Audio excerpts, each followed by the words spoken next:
Hello everyone and welcome back to CAPTCHA. In this video we're going to be overviewing Gmail's. Let's jump straight into today's video. Now you might be watching this video and thinking, why would I possibly need an overview of Gmails? I'm going to go ahead and explain why. I'm going to break down the entire process. It's a lot more of a longer process than you think. I'm going to break down everything just so you guys understand it. Once you guys watch through this video, I promise you it will become a lot more clear. So Gmails are commonly used for your contact information when you go ahead and check out items, which everyone commonly knows. However, there is another process that it's linked to that is vital towards the efficiency of your tasks and making sure you're the fastest to check out. Now some websites implement a protection called CAPTCHA. Now CAPTCHA is built within the checkout process to essentially distinguish humans from robots. So because we are using automation software, we have to be able to satisfy the CAPTCHA but also in an efficient way. Now the way they go ahead and distinguish humans from robots is through a challenge based system. You're actually seeing one of the challenges on screen right now. You'll get something like this and essentially you go ahead and satisfy it and you go through. However, there are some occasions where challenges don't pop up. I will explain that later on. Now the challenges do vary quite a lot. They can vary in length. Sometimes you can get multiple challenges and they also vary in difficulty. Now this is based on your Gmail, which comes full circle as to why Gmails are so important when you're going ahead and checking out items whilst you're button. Now based on your email, you will be given a score of your Gmail rated from 0.1 to 0.9, and that is essentially how human like your Gmail is. So if you're using that account a lot and it's very good, the best you're going to get is 0.9 and the worst you're going to get is 0.1. So the two factors that go ahead and dictate where you are on this scale, whether you're at the bottom or the top, are when it is actually created, and in this case the older is the better. So make sure if you're using these Gmails, you go ahead and buy some from 2010, 2008, as that will help your CAPTCHA score.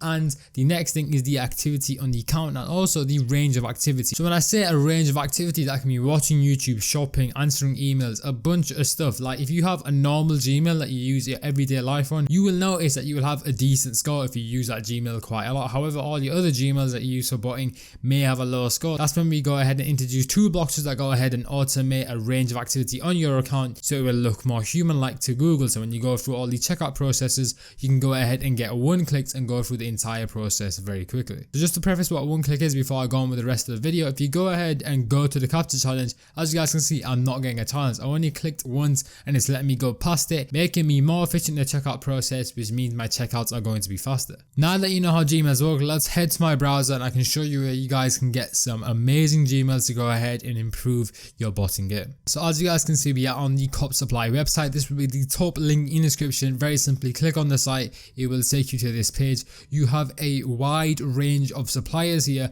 However, on some of them it says use code CAPTCHA, so this will grant you a discount. So if you guys want to go ahead and check out any of these providers and use code CAPTCHA, you are going to be given a discount. It's going to help us out and you guys get your Gmails for a cheaper price. So as you guys can see, I'm going to go ahead and open up AYCD, which is a toolbox. It has a one-click application here that I'm going to go ahead and start, and this is based for farming activity on your account. So if I go ahead and open this up, as you guys can see, I have a bunch of accounts in here. I've blurred out the accounts and the proxies, but as you guys can see, I have loads of accounts in here and I use it on a regular basis to go ahead and generate activity. So for this video, I'm going to go ahead and add a new Gmail in. So I'm going to hit File, New. I'm going to keep category as all. I'm going to put the email in here. So let me just quickly grab the email from my other screen, put my email in there. I'm going to grab my password too, put my password in there. I can hit the show password button if I wish, and then I'm going to put my recovery email in there. Now the option advanced settings on here links back to the explanation I mentioned earlier. So if I hit this, you guys can see the range of things it's going to use, and this is completely customizable by you. So do you want it to go on YouTube? Do you want it to use images? Do you want to use shopping? Do you want to use Google search? Do you want to use news?